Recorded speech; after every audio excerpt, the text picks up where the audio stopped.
Tenemos debajo de la vejiga, tenemos a la próstata. Las mujeres no tienen próstata, ¿no es cierto?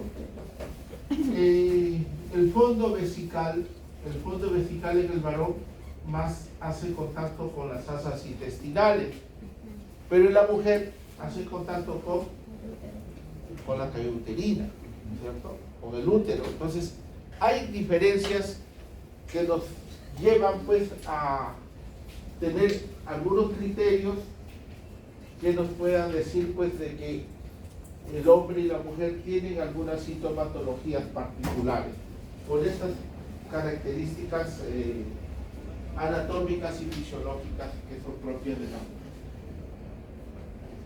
Sin embargo, en términos generales pues vamos a tener algunos síntomas que los podemos ir agrupando. Uno de los síntomas que podría ser síntomas urinarios, esa sensación de ardor al orinar, que le llamamos la disuria. La disuria. Entonces, la paciente puede venir porque tiene un dolor al momento de generar esa micción. Tal igual como habíamos mencionado en el varón, hay que preguntarle en qué momento de la diuresis tiene ese dolor. Entonces, esta diuresis será al inicio,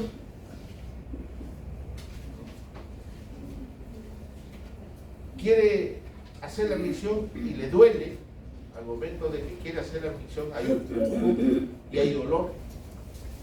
Entonces al inicio será en la parte media de la diuresis, será por una disuria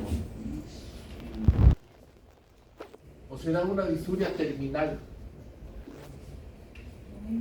No es lo mismo una disuria al inicio o una disuria terminal. Entonces, debemos irlo ya encuadrando, porque eso te va a decir si el problema es a nivel de la uretra o es a nivel de la vejiga. La necesidad, la frecuencia de las orinas, la polaquiuria,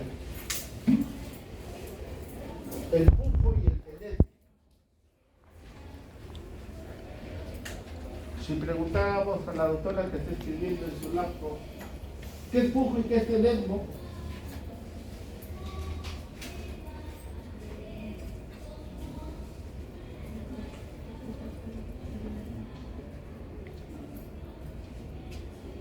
Dígalo en voz alta.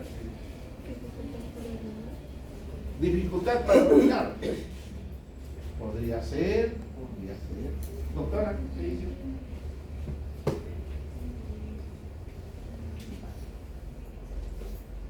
Doctora, ¿qué es pujo y qué es tenedmo?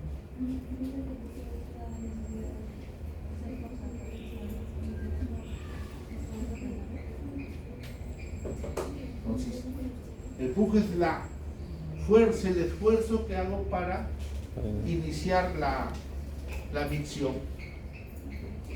Y el tenedmo, entonces, tengo el deseo de orinar, tengo mi vejiga ocupada, ¿no? Y quiero orinar y tengo una obstrucción por una inflamación. En la mujer se le inflama la parte baja, o el hombre la próstata, está comprimiendo la uretra, entonces tiene que hacer un esfuerzo, tiene que empujar para botar ese volumen de orina que está ocupando la vejiga. Entonces es una vejiga ocupada y hace el esfuerzo. Pero ¿qué pasa si ya evacuó, ya no hay orina en la vejiga, pero le queda el deseo de querer orinar, a pesar de que está vacía? Entonces, la irritación de la región del trígono, de la base de la vejiga que está inflamada, está irritada, entonces le hace sentir como si que estuviera distendida y quiere miccionar y va a pujar queriendo botar orina, pero no hay nada. A eso le llamamos el tenermo vesical. Entonces la diferencia es cuando yo quiero expulsar la orina, si la vejiga está ocupada, es el pujo. Si la vejiga está vacía, eso es tenermo vesical. Entonces, cuando hay dificultad para orinar, pujo y tenermo vesical. La cistitis nos dan casi junto las dos cosas. Algo que es común, la incontinencia urinaria, ¿no? Viene y te dice que pierde la orina, esa incontinencia se moja. Entonces, hay que preguntarle ahí si esa incontinencia es espontánea. Puede ser que tenga una fístula vesical y la orina hasta que sale. Entonces, o cada vez que estornuda, cada vez que se ríe, se le escapa la orina. O cada vez que alza un peso. Entonces, hay que preguntarle ahí, ¿en qué momento se da esa incontinencia?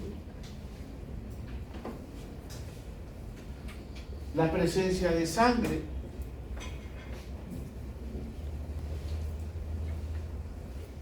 te puede venir con la molestia de que cuando orina tiene pues un sangrado. Hay que preguntarle si eso está relacionado con la menstruación, porque no puede hacer confundir.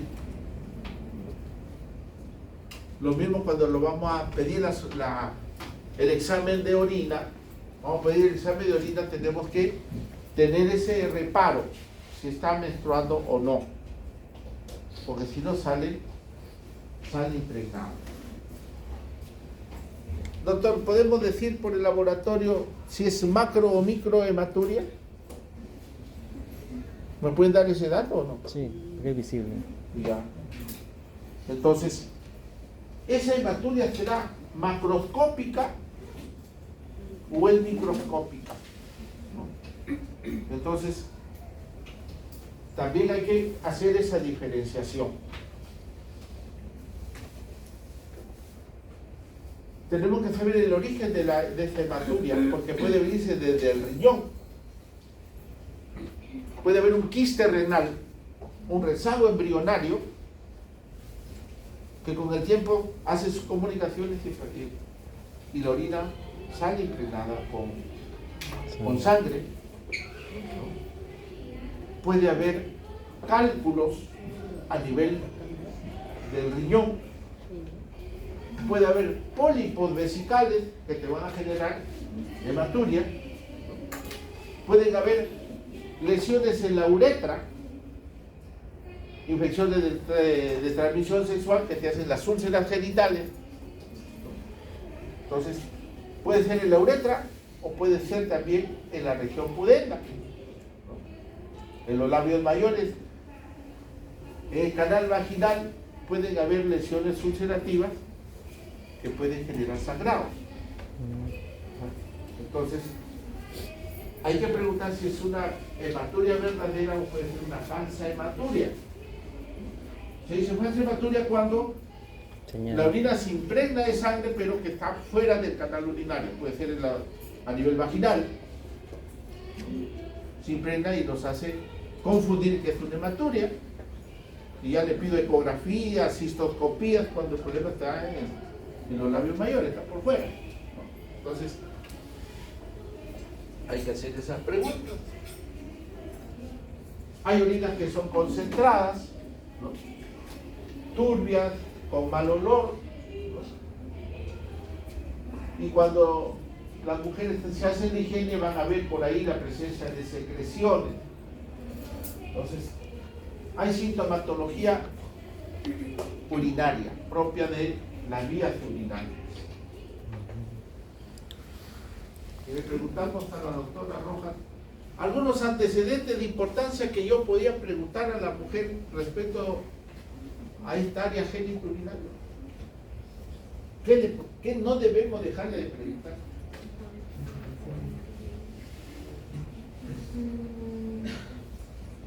Puede ser su fecha de última regla para poder diferenciar si es que es una verdadera hematuria o no. Ya, siempre vamos a preguntar pues por el FUR que le llamamos, ¿no es cierto? Su fecha de última regla. Siempre le vamos a preguntar eso a las mujeres. A los hombres no le preguntamos eso, pues no es cierto. ¿Cómo preguntarle? No se ríe, ¿no? No hay mucha relación con él. ¿Qué más le debemos de preguntar?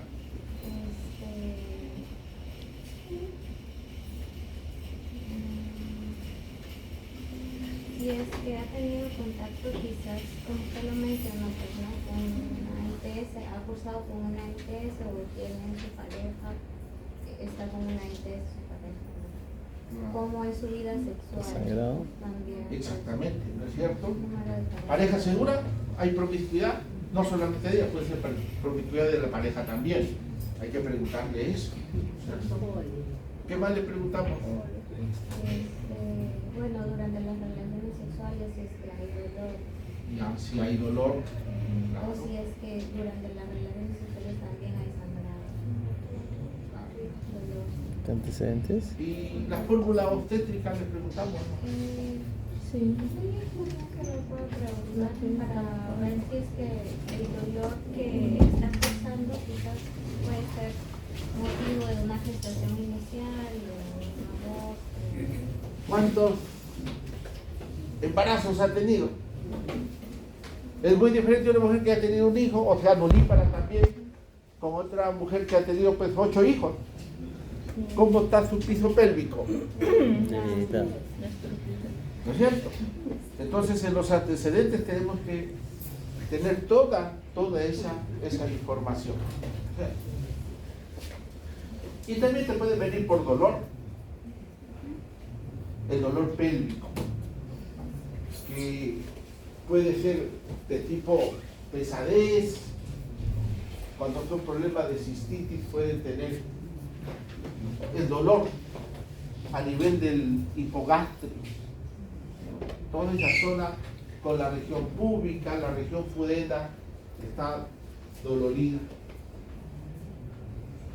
Y acá usamos un término, ¿no, doctora?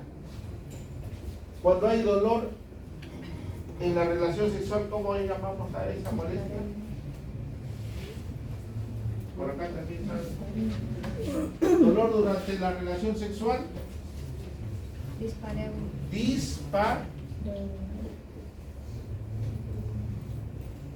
Dispareu.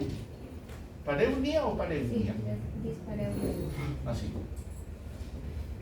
Es un dolor al momento de tener la relación sexual. Si esos dolores se quedan localizados a nivel pélvico o se van hacia la región inguinal, se van hacia la región de los labios mayores, a la región púbica, o pueden dirigirse hacia la región lumbar. Entonces, ¿a dónde se dirigen?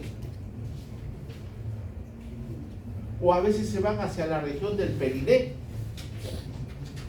En los varones siempre preguntamos cuando hay un dolor, si es que ese dolor se va hacia el periné. Y le damos términos, ¿no? Hablamos de una pubalgia, de una coxalgia, ¿no? Cuando los dolores se van a dirigir hacia la parte anterior o hacia la parte posterior. Entonces, como ven, hay términos que usamos cuando estamos hablando de sintomatología femenina.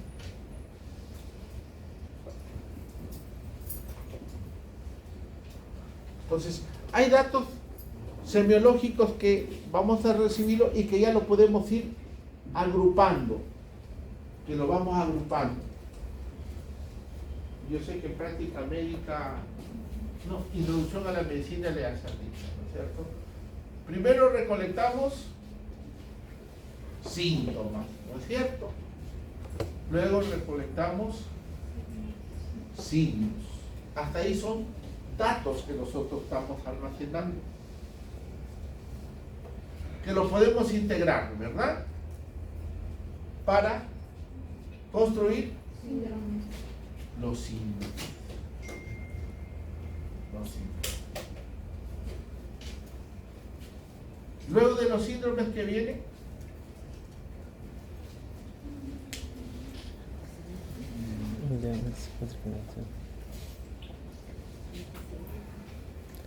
plan de trabajo.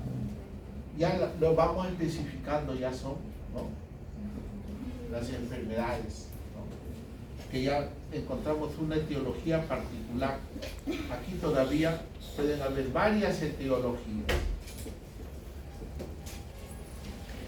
Entonces, la sintomatología que recolectamos lo podemos ir agrupando y podemos tener sospechas de infecciones urinarias.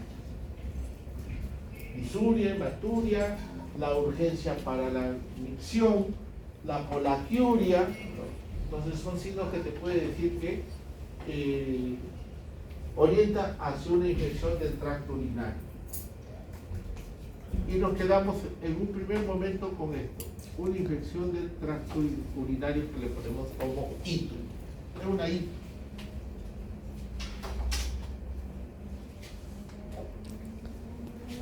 Infección del tracto urinario. Pero damos un paso más allá. ¿Es una ITU alta o es una ITU baja? Cuando decimos una ITU alta, acá ponemos, por decir, una pielo.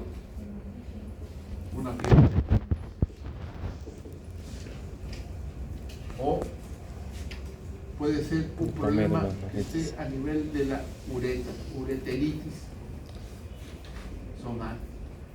Y cuando hablamos de ITU baja, una cistitis. Y a veces la vulvovaginitis lo colocamos dentro de eso. Pero básicamente la cistitis. ¿De qué me ayudo para decir si esta es una ITU alta o una ITU baja?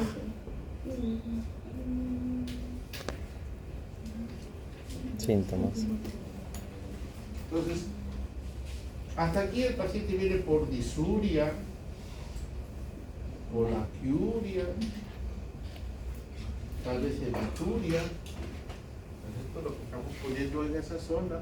Una urgencia para miccionar, ¿no es cierto?, que puede ser hay hasta polaquiuria, aunque no es lo mío, pero ya hay incontinencia.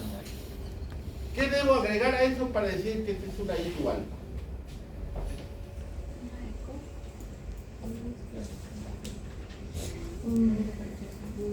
Cierto. Lo que están diciendo ustedes. ¿Las tendría que agregar acá? Fiebre.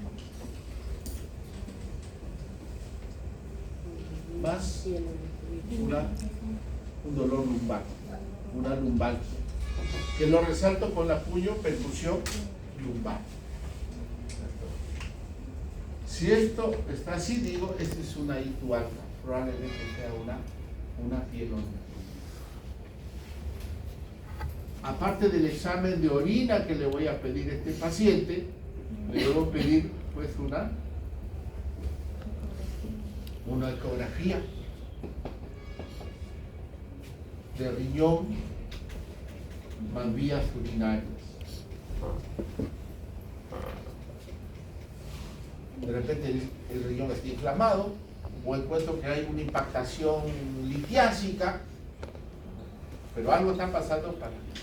En cambio, en la cistitis no hay fiebre, la poliaquiuria es más persistente y la urgencia urinaria.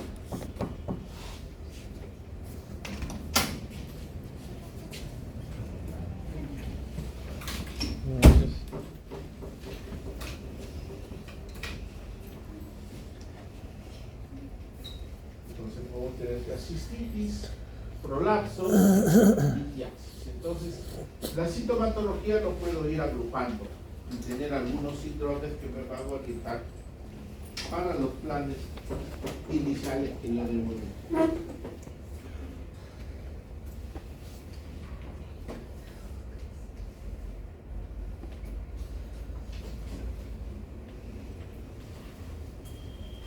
Y dentro de las alteraciones que vamos a tener, esto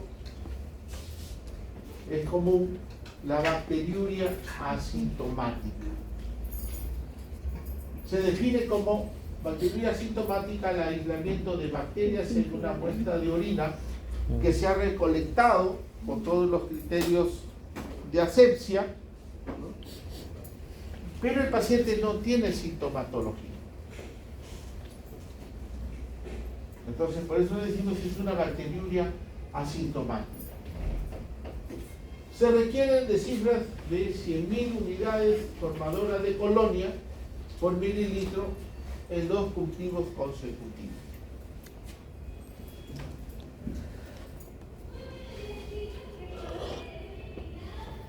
¿Quiénes son tecnólogos laboratoristas acá? Que nos orienten. Que levanten la mano. Profe, yo. Nadie ahora es. Yo, profe. Profe, yo. ¿Cuántas bacterias deben haber en una orina normal? Por lo general no crece. Profe. No debe haber, no deben haber bacterias, debe estar una orina limpia. Por ahí puedo tener algunos leucocitos que pudieran parecer que también deben tener un límite, ¿no es cierto? No más de No más de 15 más o menos. no más de 5 leucocitos por campo que le llaman, ¿no? Entonces, son orinas que no deben tener bacterias. Sin embargo, hay algunas orinas que pueden tener y el paciente está asintomático. Entonces, esas orinas no sé si verdaderamente están infectadas o están contaminadas.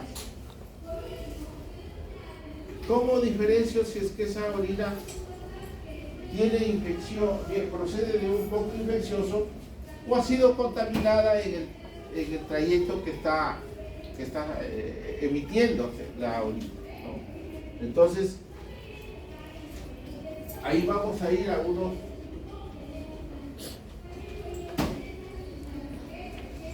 criterios que les voy a avanzar un poquito para que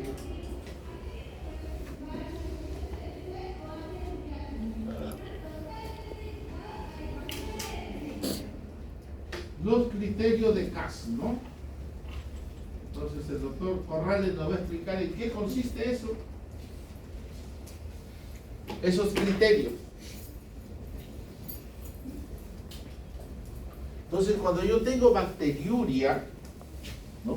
Hay gérmenes en el canal vaginal o bueno, gérmenes en la orina de una mujer, ¿no? Tengo que determinar si esas bacterias que están en la orina son por producto de una infección o son producto de una contaminación. Entonces lo tengo que sembrar, ¿no? Y a eso se le llama el, doctor, ¿cómo se llama cuando cultivamos? El urocultivo. ¿Qué coloración utilizamos para hacer esos urocultivos? ¿O qué sustancias para que crezcan las bacterias? No, medio de cultivo, agar maconque, agar sangre. El más común para el crecimiento de bacterias. Agar sangre. Ahí, entonces, ¿dónde está? Ahí ella sabe, ¿ves? También él es tecnóloga, ¿no? Ya. Pero entonces hay unas sustancias que le sirven a las bacterias para que se puedan reproducir, son medios de cultivo, ¿no es cierto? Le llaman medio de cultivo y ahí se espera el crecimiento. ¿Cuánto tiempo se espera, doctor? 24 horas hasta 48 máximo.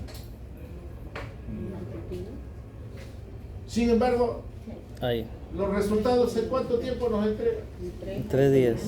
3 días. 15 días, a veces no nos entrega tampoco. Entonces se espera que crezcan esas bacterias porque ahí viene lo que se llama los criterios de CAS. Que es bastante importante conocer esto. Vamos a leerlo. En un paciente sintomático que tenga síntomas, un solo cultivo urinario de un germen habitual en las infecciones urinarias con más de 100.000 unidades de formadores de colonia indica probabilidad de una infección del 80%.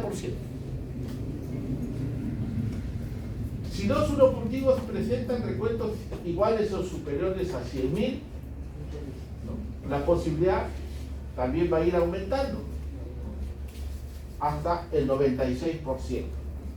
Si en 3 cultivos hay recuentos que pasan las 100 unidades formadoras de colonia, el 99% de posibilidad que salga esa unidad es una infección. Entonces, no vamos a dar tratamiento al paciente con los fármacos que ustedes están estudiando bien, ¿cierto? Entonces, ese es uno de los criterios que tenemos. Otro de los criterios. Recuentos inferiores a 10.000 unidades formadoras de colonia se consideran indicativos de contaminación. Entonces, si la persona pues viene con su molestia, le hacen el examen de orina, lo cultivan 72 horas, 48, 72 horas, y hay un crecimiento mínimo, entonces se considera una contaminación, no se le va a dar tratamiento. ¿Qué pasa cuando los cultivos nos dan entre 10.000 a 100.000 unidades formadoras de colonia? Se consideran como sospechosa de infección y vamos a hacer nuevas pruebas. Entonces hay criterios que se tienen en cuenta para tomar las decisiones si es que vamos a dar o no tratamiento a estos pacientes. Los criterios de CAS.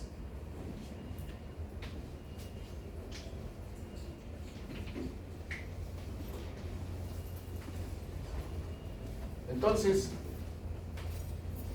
la bacteriuria asintomática, presencia de bacterias en la orina recolectada, ¿no?, en la cual hay crecimiento, pero la paciente no tiene sintomatología. Entonces, esto es frecuente en las mujeres porque el canal pues, de ellos, de la uretra, es pequeña. ¿Cuánto mide, doctora, la uretra en la mujer? 3-4 centímetros. 3 a 4 centímetros. Que está en la región perineal, que está cercana a la región anal.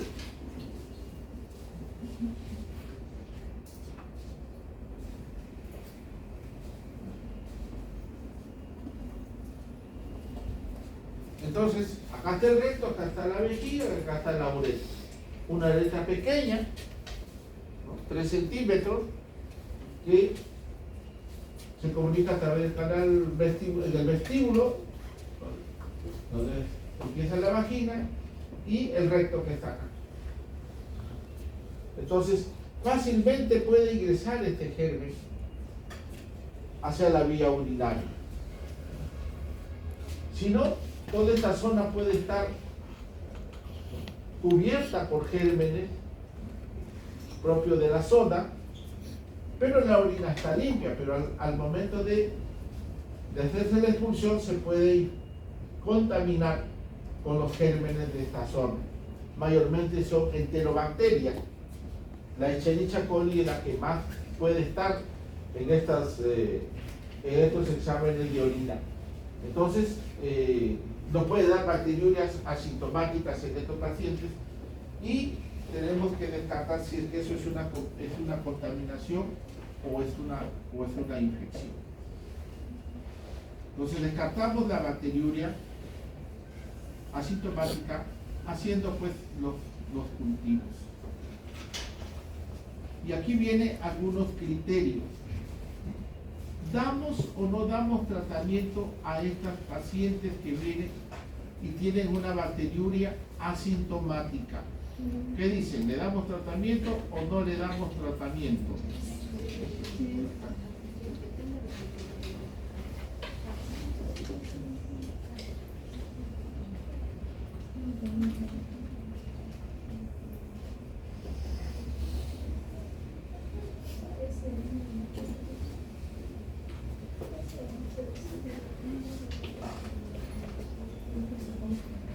Entonces, ¿damos o no damos tratamiento? ¿Qué les han dicho en farmacología? Todavía no me lo hablan. El uso racional del medicamento. Uno de los grandes problemas que tenemos cuando usamos antibiótico-terapia es que si no lo usamos adecuadamente, podemos generar la resistencia bacteriana. Y ya nos vamos quedando sin antibióticos porque los gérmenes se hacen resistentes. Al inicio, pues, con penicilinas matábamos todas las bacterias, pero después, y esas bacterias se reían, se aumentó de generación y empezaron a aparecer las cefalosporinas, vuelven a hacer reacción. En un tiempo se utilizaban mucho los aminoglucósidos, la gentamicina. Si hicieron resistencias, aparece la amicacina.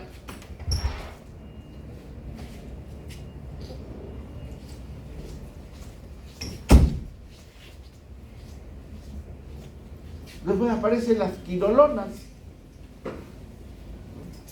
ciprofloxacino, y hacen resistencia. Tenemos que usar levofloxacino, ya están haciendo resistencia a la amoxicilina. Entonces, nos vamos quedando sin artillería nosotros, por el uso inadecuado. Por eso que en las bacteriurias asintomáticas, si el paciente no ha tenido fiebre, no tiene sintomatología, lo ideal es no dar tratamiento, excepto dos condiciones, en quienes sí tengo que darle. Muy ocasional.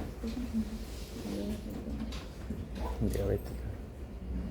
¿En qué momento a una gestante sí le debo dar antibiótico con bacteriuria asintomática? Antes del parto. Cuando va, pero por Vale. cesárea. Cuando va a ser intervenida quirúrgicamente, le doy antibiótico. Y a las mujeres diabéticas, a ellos sí le damos antibióticos. Es más, le damos 2 antibióticos. Entonces, al resto, medidas higiénico-dietéticas. La acidificación de la orina ya es un antimicrobiano.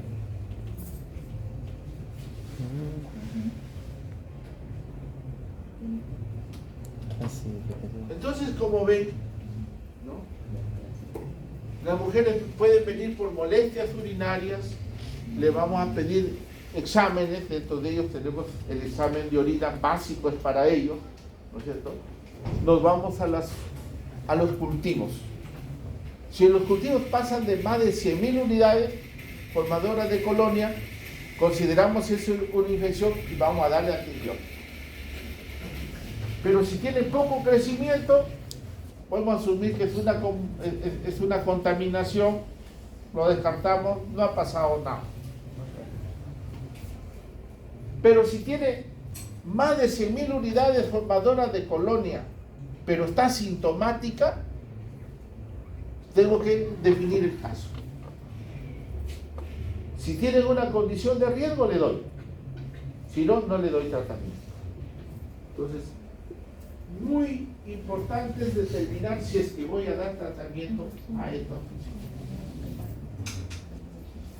Y lo vamos a preguntar a los odontólogos en estos momentos.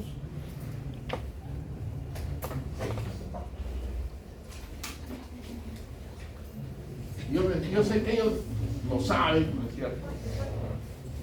Nos van a dar.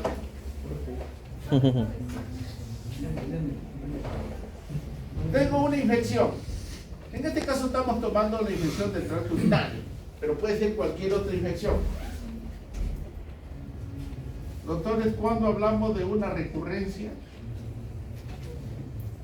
¿Y cuándo hablamos de una recaída? A ver, doctor Díaz. ¿Díaz o Torres? Torres Díaz. A ver, doctor Torres, le escuchamos. ¿Cuándo hablamos de una recurrencia de una infección?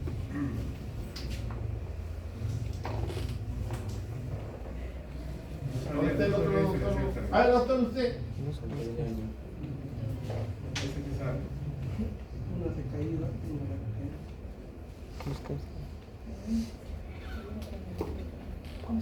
Recurrencia puede ser más de cuando hay 3 episodios en un año. Eso es Recurrencia. más de 3 Episodios en un año. infecciones por año. Es una recurrencia. ¿Y una recaída? Cuando ya le dice tratamiento, pero ya no. Ya le dice tratamiento, ya cumplió y a los días nuevamente se puede infectar. Más que muy seguro. O menos de 3 infecciones al año es una recaída. Sin embargo, todavía está etéreo en la cosa, ¿no es cierto? Por el número de infecciones. ¿Cuándo hablo de una recaída? Cuando se vuelve a infectar con el mismo germen y no ha terminado el proceso de tratamiento. Imaginemos que la paciente viene con su infección del tracto urinario, ¿ya? Le doy su antibiótico. Yo le digo, ¿sabe qué? Tómelo por 10 días. Y en el cultivo salió Escherichia coli. Más de 100.000 unidades formadas de colonia en la orina. Yo tengo que darle tratamiento. Le doy tratamiento. ¿Sabe qué? Mire, tiene acá un dolor, una cistalgia, una pubalgia, su orina está contaminada. Vamos a darle tratamiento. Pero le digo, vamos a poner, le vamos a dar ciprofloxacin. Tómelo de 500 miligramos cada 12 horas por 10 días. Y regresa a su consulta porque tengo que hacerle un control, tengo que hacerle su urocultivo para ver que ya no hay, ya no está el germen, ¿no es cierto? Pero esta paciente ya no vuelve, pues, ¿no? El doctor cobra 500 soles, ¿quién le va a pagar esa consulta? Entonces, se va, ya no regresa y solamente ha tomado 4 días de tratamiento. Se sintió mejor, ya no tiene fiebre, ya no tiene malestar. Suspende el tratamiento. O no tiene plata para tomar pues los 10 días del medicamento. Entonces, hay una mejoría parcial, ¿no es cierto? Destruido esas colonias de bacterias, lo he bajado, pero no han desaparecido, pues. Entonces, con 4 o 5 días que le he dado de tratamiento, esos gérmenes han bajado a un 10% o a un 5%, no se han erradicado totalmente. Suspendo el medicamento y vuelven a crecer. Los gérmenes empiezan a crecer, a multiplicarse, a reproducirse. Llegamos a tener una carga bacteriana nuevamente y empieza de nuevo la sintomatología. Hubo una mejora, pero luego aparece la sintomatología por el mismo germen. A eso le llamo recaída. Pero le di su indicación, lo tomó los 10 días, el doctor Corrales le hace el urocultivo, negativo doctor, ya, entonces ya le hemos limpiado, entonces se va a su casa, 3, 4 meses, ¿no? Viene su pareja que vive por donde sea, viene cada vez que tiene deseo sexual, lo infecta de nuevo, Entonces acá pasaron 3 meses y vuelve con la misma sintomatología.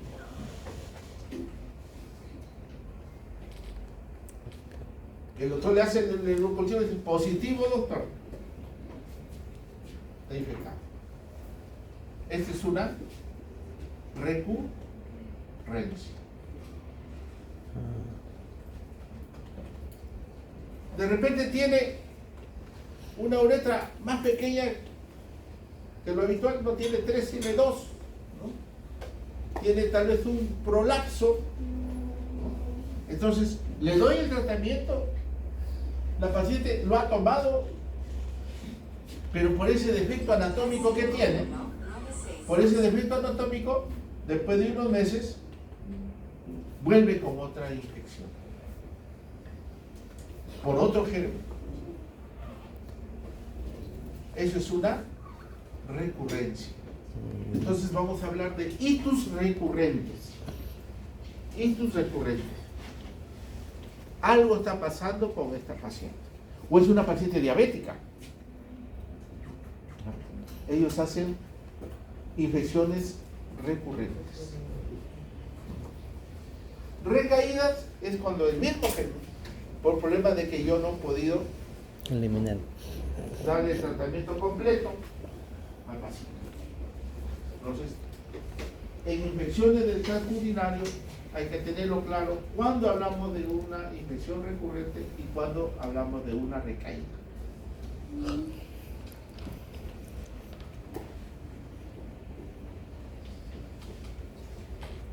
Y acá tenemos pues la cistitis,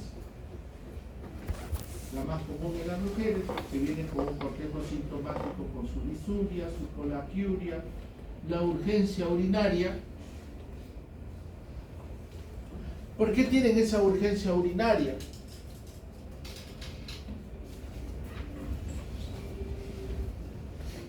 Doctora, el reflejo de micción, ¿con qué volumen de orina se activa?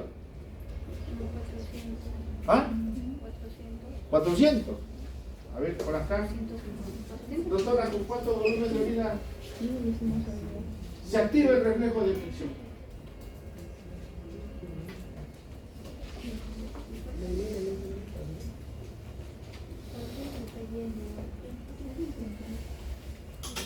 Estamos malas, me estoy decepcionando. 150 por acá, doctora. ¿Ah? 150. Doctora, no me falle. ¿Ah? Ya un poquito más de 200.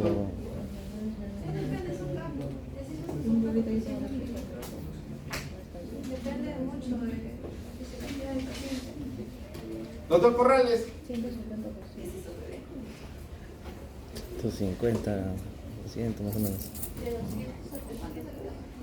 ¿De qué sí? Con 250 se activa el reflejo de micción,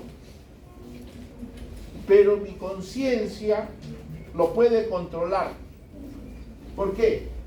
Porque el mero reflejo de micción te abre el esfínter interno, el esfínter autonómico de musculatura lisa que está a nivel del inicio de la uretra.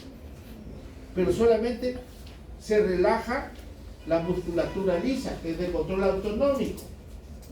Pero debajo tenemos el esfínter externo, que es músculo estriado, y que yo sí lo puedo controlar voluntariamente, a través del nervio pudendo. Involuntariamente ese se ha relajado por el nervio hipogástrico. Pero si eso no está explicado. ¿Ustedes qué lo son? No. Entonces, ¿quién ha explicado esto? Todavía no llegamos a No, todavía no, la teoría vamos a llegar el sábado todavía, el doctor Raúl. Pero yo les he explicado. No, a otro grupo. Ah, ustedes se fueron, pues. Salió una reunión y se fueron. Muy bien, ¿no? Pero yo regresé, entonces, bueno, entonces lo reforzamos acá. Entonces, mi vejiga empieza a llenarse, ¿no? Llega a 250, el reflejo involuntario, mi músculo esfínter interno se relaja. Pero mi conciencia dice, oye, no tengo dónde orinar, estoy en clase, todavía falta una hora, tengo que aguantar la orina, ¿no es cierto? Entonces, voluntariamente yo ajusto mi esfínter externo. Hasta 450 yo lo aguanto, ¿no? Hasta que busque un lugar donde miccionar, ¿no? La llanta, un poste, ¿no es cierto? Ya. Entonces, por ahí miccionar. Si pasa de los 450, entonces la orina que se está almacenando en la vejiga ya vence la presión porque yo lo estoy controlando. Y entonces empiezo a gotear. Ya se me va a escapar la orina. Sí. Entonces ya hay un escape. Por rebosamiento ya se me está saliendo la orina. Sí. Con 800 Ya se se viene toda la orina. El que se embriaga, ¿no es cierto? Queda todo orinado, ¿no es cierto?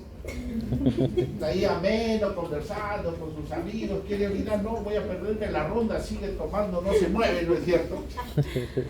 Y ya se llena y termina misionado. Entonces, en el caso de la cistitis,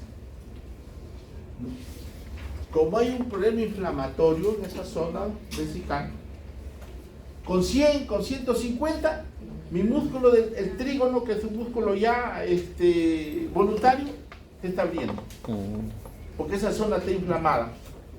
Entonces, con poco volumen, ni siquiera que se active el reflejo de micción, la mujer quiere ir al baño. Entonces, ya tiene una incontinencia urinaria. Esa es una razón por la cual se le puede escapar la orina en los pacientes que tienen cistitis. ¿Ya? Se produce porque hay una inflamación a nivel de la región trigonal, en la base de la vejiga, esa zona está inflamada. Entonces fácilmente se va a irritar y la mujer va a tener ganas de ir a orinar. Esa es la incontinencia urinaria que ellos van a tener, particular de las cistitis.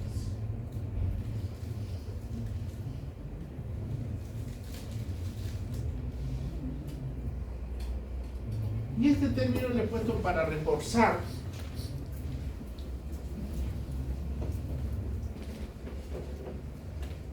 por ejemplo, aumento en el número de micciones. ¿Cómo lo llama eso, doctora? Secuencia, poliquia. Más de 8 micciones al día. Poliquia. Aumento en el número de micciones. Lo que de acá voy a transcribir para hacer una pregunta del examen. Definición de término. Doctora Rojas, dolor, escozor o quemazón al orinar. Disuria. Disuria. Otro de los síntomas que va a tener una paciente con cistitis. Dolor en la zona lumbar y parte inferior de la pelvis.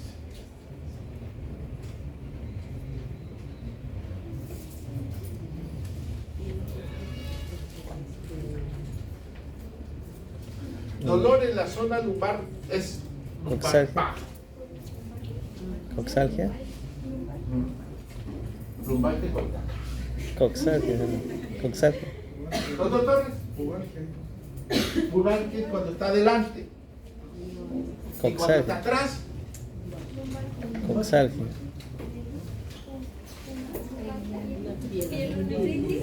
Piedra nefrita.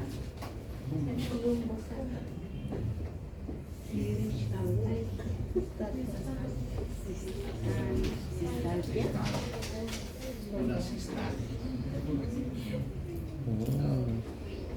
Y puede tener también sacralgias, coxalgias. Son dolores de la región pélvica. Entonces, así como decíamos, doctor Torres, acá arriba, lumbalgia, porque está en la región lumbar, Pero para la región del apéndice tengo el sacro. Sistalgia. Entonces digo sacralgia. Y más abajo tenemos el hueso coxis, ¿verdad? Sí. Coxalgia. Las mujeres que paran sentadas demasiado tiempo, que tienen sobrepeso, el coxis se va para adelante y le genera un dolor intenso a las mujeres, muy incómodo. Hay que hacerle la corrección manual. Hay que volverlo a su lugar. No hay otra forma.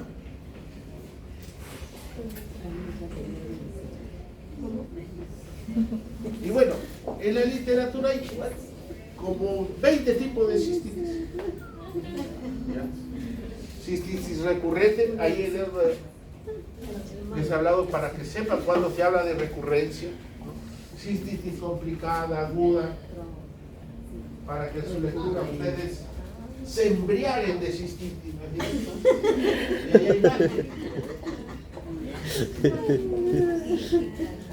¿Cuál va a venir, profe? ¿Cuál va a venir? Luna de miel. Solamente rescatar esto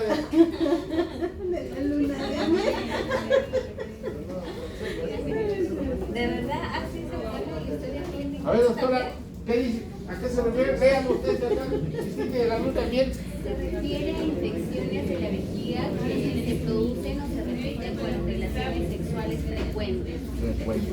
¿Cierto? ¿Perdón? ¿Está con cistitis? Es un caso. Luna de miel. Entonces, las relaciones sexuales traumáticas pueden generar una inflamación a nivel vesical y le genera a las pacientes su cistitis. ¿No? O la frecuencia. La pareja después de años viene de otro país, ¿no es cierto? Y dicen que se tiene que poner al día, ¿no es cierto? Y puede generarlo eso. Y a algunas mujeres la promiscuidad también le puede llevar a problemas de inflamación vesical. Entonces, como ven, hay variaciones en las infecciones de esta parte. Y acá es el diagnóstico que habíamos conversado, estos criterios para definir.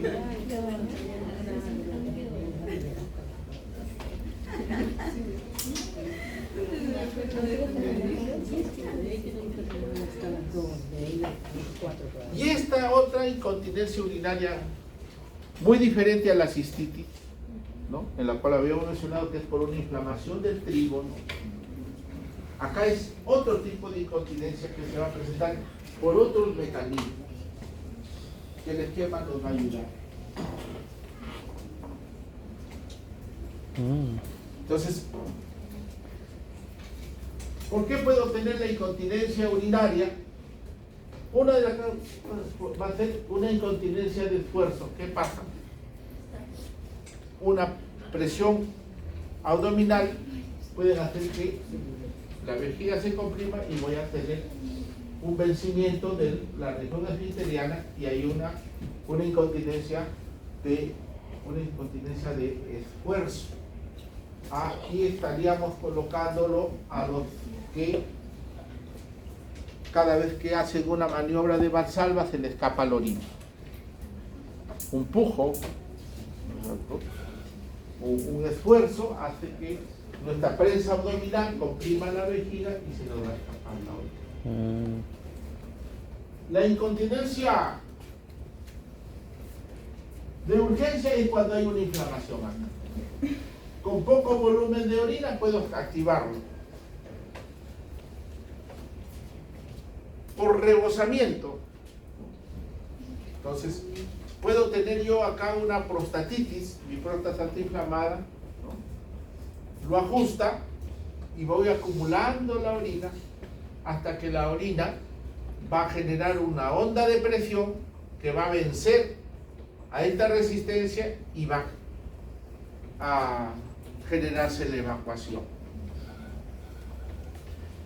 Y cuando tenemos unas vejigas espásticas, ¿no? Ya por problemas neurogénicos podemos tener una vejiga muy espástica, que está acalambrada, que se contrae permanentemente, entonces también me va a producir un cuadro de incontinencia.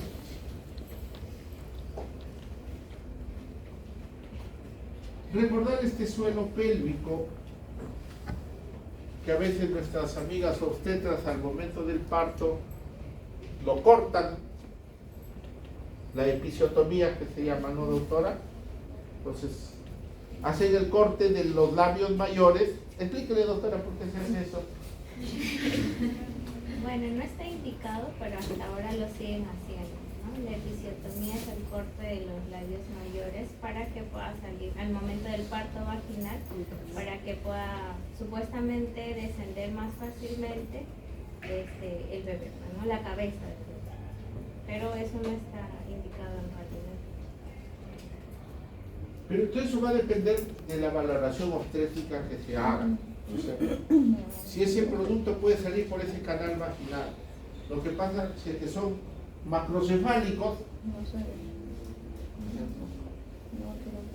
el expulsivo de repente no va a hacer que salga, pero cuando sale, toda la región vulvar estalla, se desgarra por todos los lados. Yo he visto, ¿no? Y después el pobre interno tiene que estar suturando toda la vagina. ¿Sí? Ahora, si son fetos inmaduros, con retardo en el crecimiento intrauterino, son unos fetitos pequeños, con menor esfuerzo sale, no tengo por qué hacer esa intervención, ¿no? Pero en algunos casos lo tienen que cortar. Y a veces hacen el corte y lo hacen sin anestesia, ¿no, doctora? Sí se debería colocar anestesia antes de cortar, sí se coloca. Sino que a veces lo justifican porque como la cabeza ya está saliendo y está comprimiendo los nervios pudendos, ya lo está bloqueando. Entonces a veces, y como es la cosa tan rápido porque está saliendo, lo cortan. Y a veces le hacen el cortecito pequeño, o sea que está saliendo, hay que cortar más y se lo cortan los músculos. Entonces, este tema es importante para reconocer qué músculos están en el piso pélvico, que las obstetras tienen que cuidarlo mucho, pues, ¿no? Porque si no, a largo plazo voy a tener el problema de los prolapsos.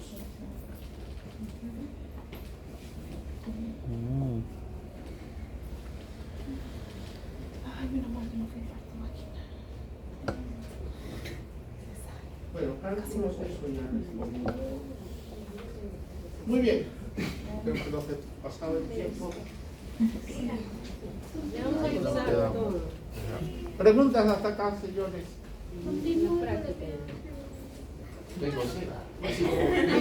Tengo sed, señor. Yo digo, delegada, tengo sed. La delegada no escucha. Tú necesitas, ¿no? Muy bien, preguntas. La diapositiva está en tu... Pero el día sí está. En realidad, bastante tenemos pasado. Entonces, sí hay particularidades, ¿no es cierto? Hay sintomatología característica del sexo femenino. Se habló de las endometriosis. Ese es problema ginecológico. No hemos hablado de ovarios poliquíticos porque esa es otra cosa. No sé si habrá otro tema en endocrino donde se ve eso, ¿no?